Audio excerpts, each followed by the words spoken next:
Muy bien, empezamos entonces con teoría de los costos.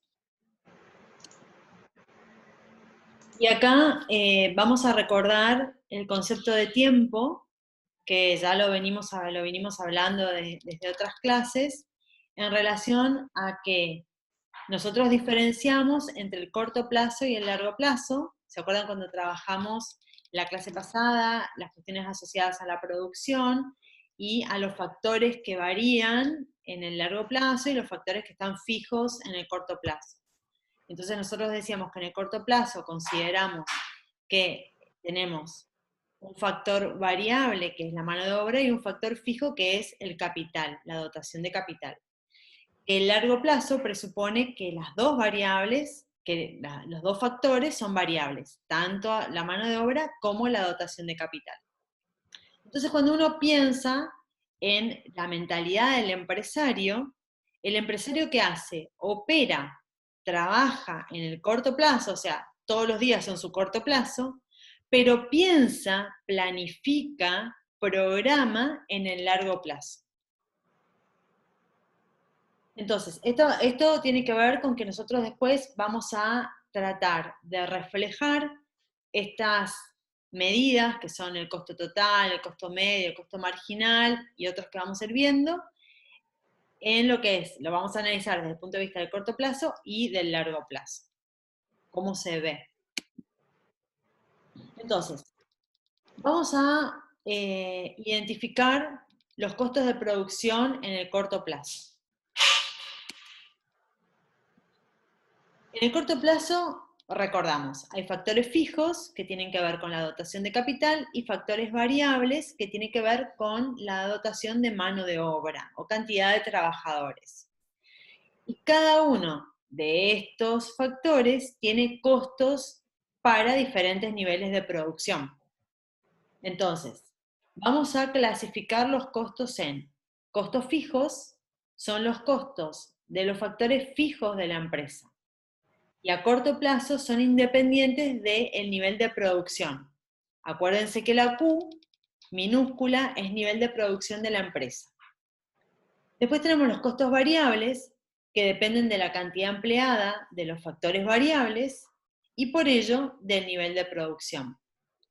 Y después vamos a tener los costos totales, que van a ser el resultado de sumar los costos fijos más los costos variables.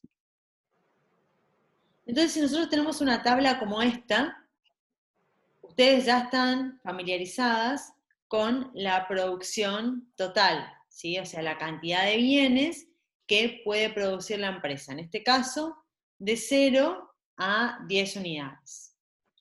Entonces, vamos a tener costos fijos que, como dijimos, no tienen relación con la cantidad de producción. Son siempre los mismos. Por eso aparece el mismo número a lo largo de toda la tabla, ¿sí? Es un dato que podemos relacionar con que el capital, que es fijo en el corto plazo, y su remuneración. Entonces tenemos una determinada dotación de capital por su remuneración. Supongámonos que son máquinas que nos rinden 120 horas al mes y que están valuadas a 0,375 la hora.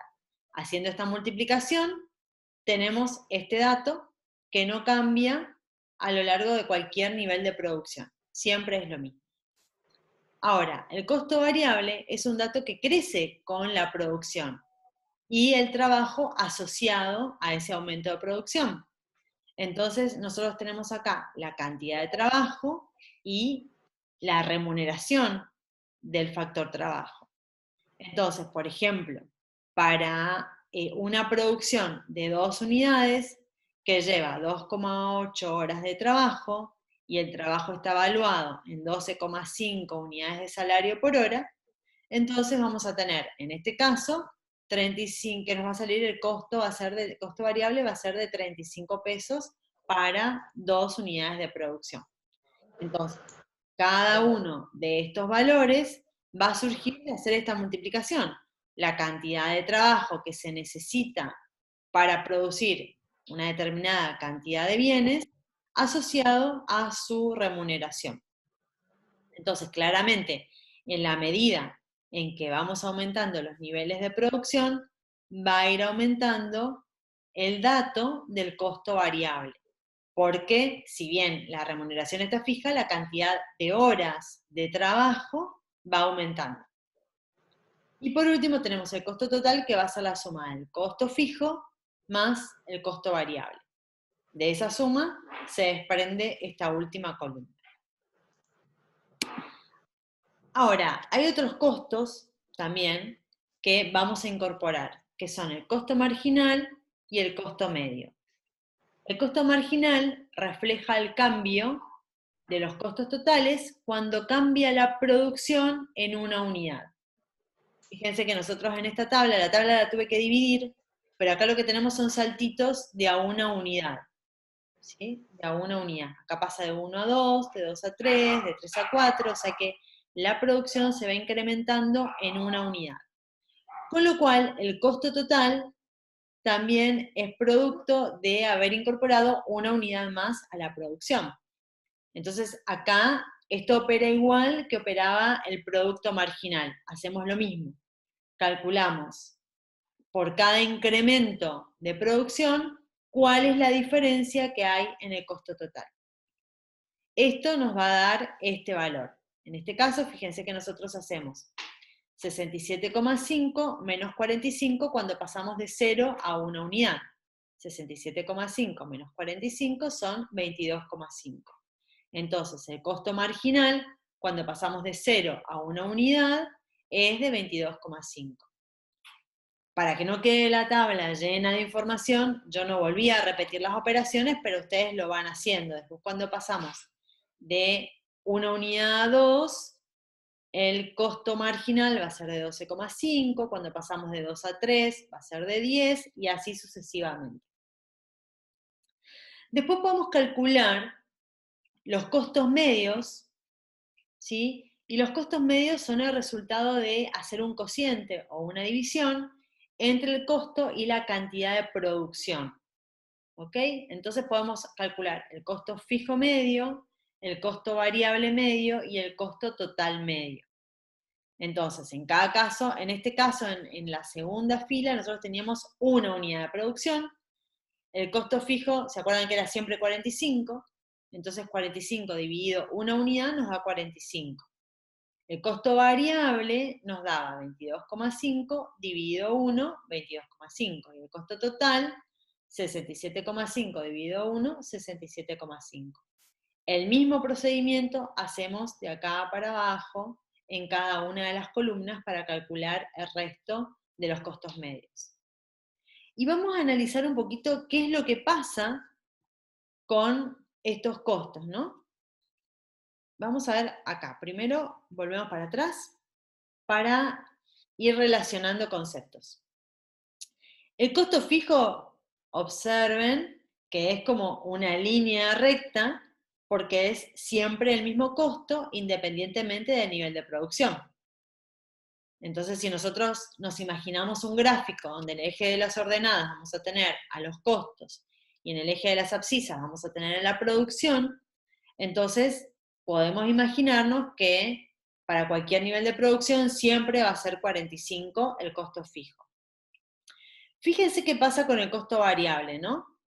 Viene aumentando, aumenta todo el tiempo con el nivel de producción. O sea que esta curva seguramente va a tener como una pendiente positiva, va a ir hacia arriba. ¿Y qué pasa con el costo total? El costo total aumenta, y sigue aumentando. Así que va a tener una forma parecida a la del costo variable. ¿Qué pasa con el costo marginal? Fíjense, arranca en 22, baja a 12, a 10, a 7,5, o sea, viene bajando y después 10, 15, 16, 21 y sube. Así que el costo marginal tendrá un tramo que baja, que desciende y después se va a ir para arriba. ¿Qué pasa con el costo fijo medio? El costo fijo medio arranca en 22,5, perdón, en 45 y viene bajando. 11,9, 7,5, 5,5, bueno, baja todo el tiempo el costo fijo medio. Así que seguramente va a ser una curva que tenga como una pendiente negativa. ¿Qué pasa con el costo variable medio? Baja, baja, baja, baja y empieza a subir. Sube, sube, sube. O sea que por algún tramo de producción va a bajar y en otro tramo de la producción va a aumentar. ¿Qué pasa con los costos totales medios? De nuevo, baja, baja y empieza a lo último, empieza a subir. Así que tendrá un tramo largo descendiente en la medida que aumenta la producción y después va a empezar a subir. Así que estos son todos los costos que uno puede medir y estudiar en relación a una empresa. Y la forma de graficar es esta que tenemos acá. Como nosotros vimos, el costo fijo era, yo les comenté, era una línea recta, o sea, a nivel en este caso de 45, constante a lo largo de cualquier nivel de producción. Fíjense que acá arranca 0 la producción y acá va aumentando, ¿cierto? Los costos fijos siempre igual. Los costos variables, obviamente, si la producción es 0, va a estar en 0, ¿sí? Porque no hay consumo de factor trabajo, así que queda todo 0. Muy bien. Y ahí empieza a aumentar en la medida que va aumentando la cantidad que se produce. Y lo que vamos a observar es que en algún punto cambia la tasa a la que crecen, ¿sí? Parecido a lo que habíamos observado con la producción. Los costos totales van a tener la misma forma que los costos variables, pero desplazados hacia arriba en el valor del costo fijo. Entonces, vamos a ver qué dice acá. A medida que aumenta la producción en el corto plazo, aumenta la utilización del factor variable y se distinguen dos fases.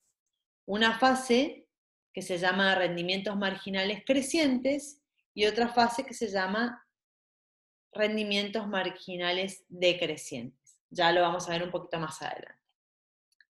Bueno, ¿qué pasa con los costos medios y marginales? Los tenemos acá. El costo marginal, nosotros habíamos visto que bajaba en un tramo de la producción y después empieza a subir. Es este azul que estamos viendo. Después vimos que los costos fijos medios bajaban todo el tiempo. Es este rosadito. Vimos que el costo variable medio bajaba para algunos tramos de la producción y después empezaba a subir. Y el costo total medio tiene el mismo comportamiento. Baja para algunos tramos de la producción y después empieza a subir. Acá lo único que tienen que tener en cuenta, no se preocupen que para hacer los análisis que vamos a usar más adelante no vamos a necesitar todos estos costos. Lo más importante es que nosotros nos quedemos con la relación que hay entre el costo marginal y el costo total medio, donde la relación que aparece es que el costo marginal corta al costo total medio en su mínimo, ¿sí? En el punto mínimo del costo total medio, ahí lo corta la curva de costo marginal. Muy bien. Los costos medios son el reflejo del costo unitario de producción. Por ello se usan para evaluar la conveniencia de un negocio. Entonces, si uno compara el costo medio, o sea, lo que me cuesta producir cada unidad del bien, lo comparo con el precio. Si el costo es más bajo que el precio, claramente voy a tener ganancias. Si el costo es más alto que el precio, voy a tener pérdidas. Y acá está la relación importante que yo les mencionaba, que es la relación entre el costo marginal y el costo medio. Pensemos siempre en el costo total medio como una U. ¿Sí? Quizás el dibujo no lo refleja tanto, porque es a veces medio difícil dibujarlo en el PowerPoint, pero la idea es que esto es una U. En el punto mínimo del costo total medio el costo medio y el costo marginal son iguales, tienen el mismo valor. Entonces, vamos a tener como una división en dos sectores. Para los niveles de producción, donde los costos marginales son menores, costos marginales menores que los costos medios, a medida que aumenta la producción, se reducen los costos medios. Estamos hablando de los totales. A partir de este punto donde son los dos iguales, en la medida en que aumenta la producción, aumentan los costos medios totales. Así que estos son como dos segmentos o dos espacios que se generan a partir de la igualdad entre costo medio y costo marginal.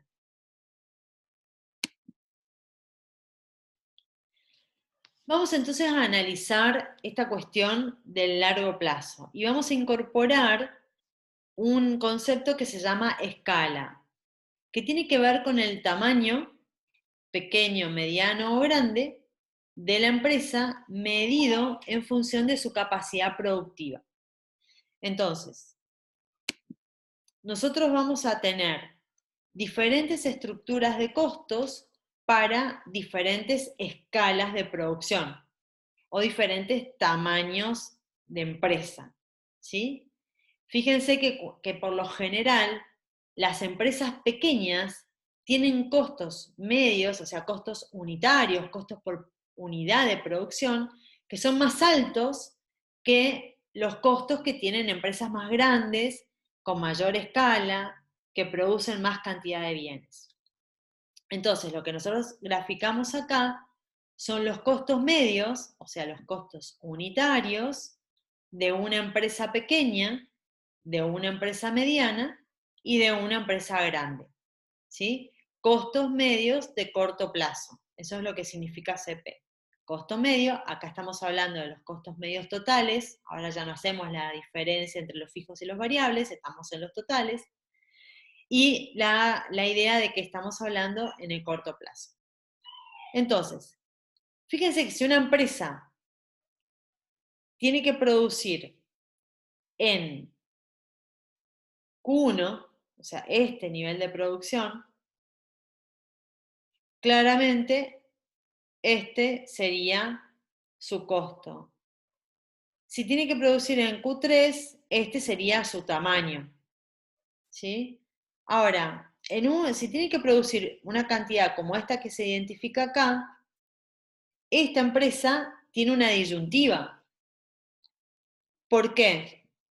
Porque si amplía el tamaño de su planta, es decir, invierte recursos en ampliar su capacidad de producción, va a tener una curva de costos más baja, o sea, supónganse que aumenta un poquito por acá la producción, ya le va a convenir tener una escala más grande. Pero el tema de la escala, acuérdense que está asociado al tiempo.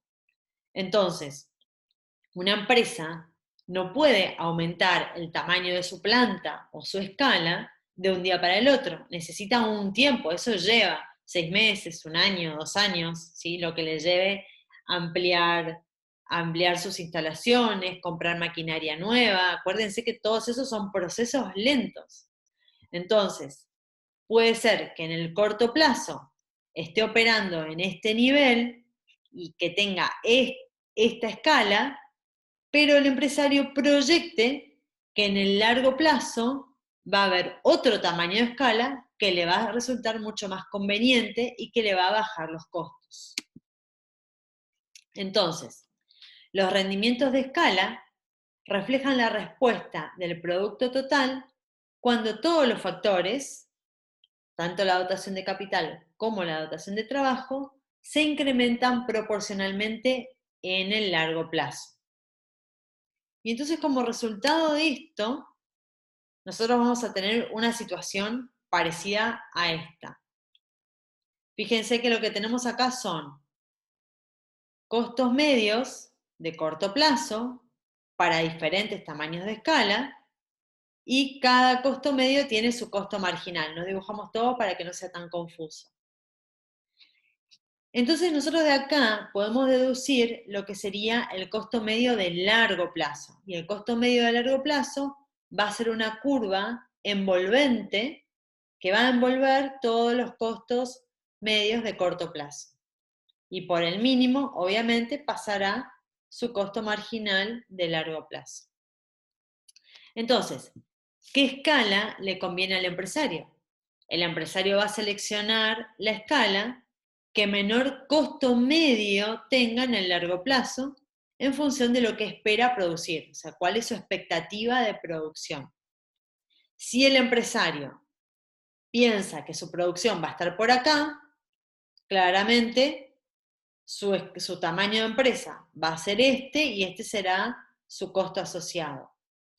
Si el empresario calcula que su nivel de producción va a estar por acá, proyectará un tamaño de empresa o una escala parecida a la que se grafica en este nivel de costos. Pero si el empresario proyecta que su nivel de producción esté a nivel de Q3, entonces proyectará una escala y pensará en las inversiones que tiene que hacer para ampliar su planta, su fábrica, su tamaño de empresa y reducir sus costos medios a este nivel.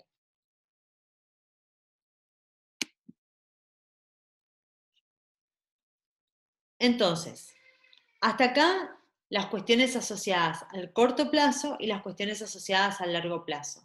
En el corto plazo, lo que el empresario ve, obviamente, son sus costos, y en el largo plazo lo que ve es la posibilidad de reducir sus costos unitarios a partir de ampliar su escala de producción. Y en función de la disponibilidad que tenga para invertir o no, ampliará o no el tamaño de su empresa. Ahora, vamos a otro tema relacionado con la decisión de producción.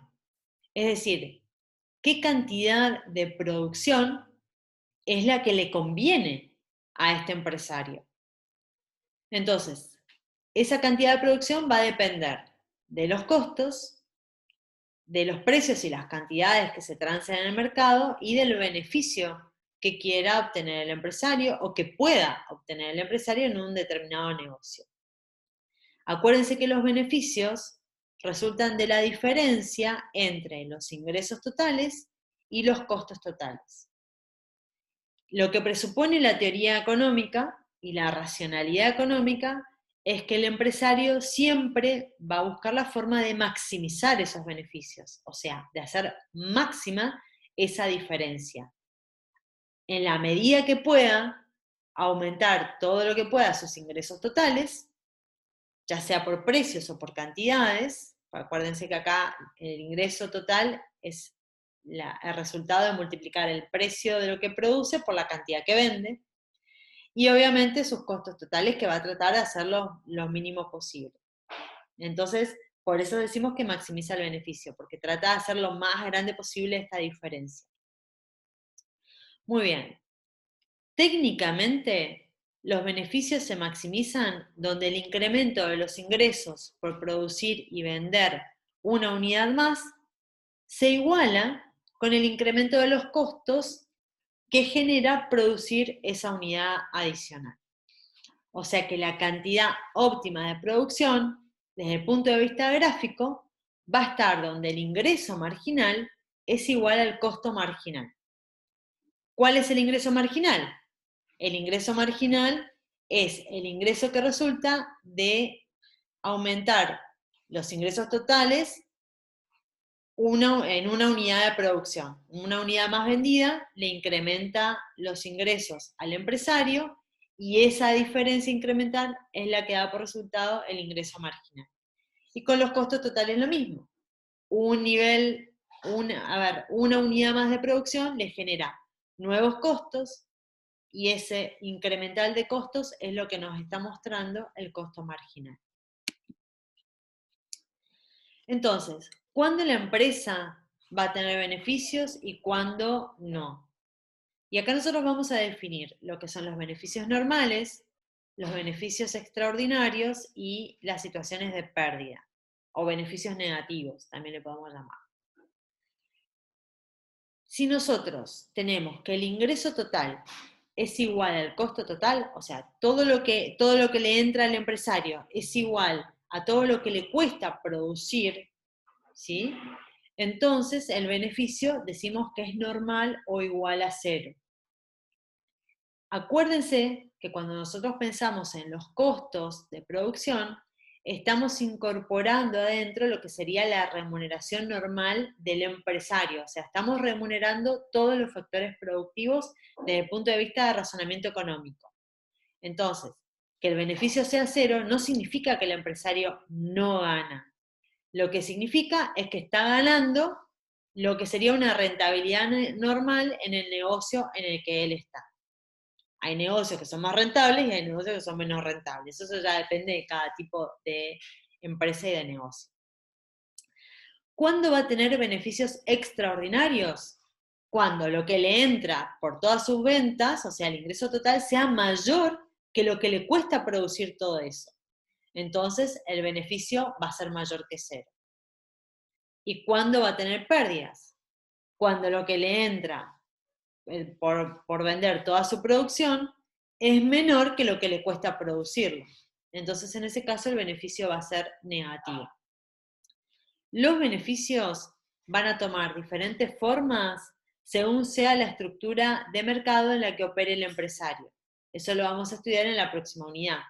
Vamos a ver que hay estructuras de mercado que se llaman de competencia perfecta, donde los beneficios tienden a ser normales para todas las empresas que forman parte de esa estructura de mercado.